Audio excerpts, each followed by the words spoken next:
வணக்கம் அன்பர்களே, நாம் பார்த்து கொண்டிருப்பது சிவஸ்தலங்கள் 108. அதில் 7 ஸ்தலங்களை பார்த்தோம். இப்பொழுது நாம் பார்க்க இருப்பது 8. திருக்கோவிலூர். விழுப்புரம் திருவண்ணாமலை மார்க்கத்தில் தென்பெண்ணையாற்றின் கரையில் அமைந்துள்ளது இந்த சிவஸ்தலம். மேலூர் கீழூர் என்று 2 பிரிவுகளை கொண்டது. இறைவன் வீரேட்டேஸ்வரர், இறைவி சிவானந்தவல்லி. இந்த தலத்திற்கு சேதிநாடு, நடுநாடு என பல பெயர்களும் உண்டு.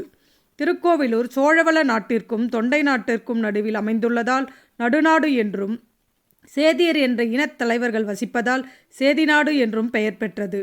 கீழூரில் சிவத்தலம், மேலூரில் ஸ்ரீ வைஷ்ணவத்தலம். சிவாலயத்தில் அந்தகாசுர சம்ஹாரமூர்த்தியின் உற்சவ வடிவம் செம்பு திருமேனியில் காண்கிறோம்.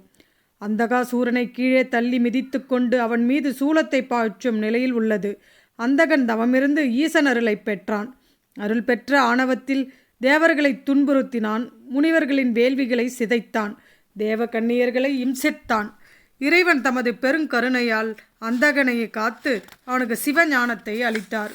மேற்கை நோக்கி திருக்கோவில் 4 நிலை கோபுரத்துடன் காணப்படுகிறது. இது ஒரு பாடல் பெற்ற தலம். இது திருவண்ணாமலைக்கு அருகில் உள்ளது.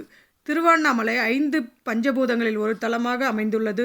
அதன் அருகிலேயே திருக்கோவிலூர் என்ற ஊரும் அமைந்துள்ளது. அங்கு வீரட்டேஸ்வரர், இரவி சிவானந்தவல்லி என்ற சிவன் கோவில் அமைந்துள்ளது. இக்கோவிலின் சிறுகதையை கேட்ட அனைவருக்கும் மிக்க நன்றி. என் கதை பிடித்திருந்தால் என் சேனலை சப்ஸ்கிரைப் செய்யுங்கள். நன்றி, வணக்கம்.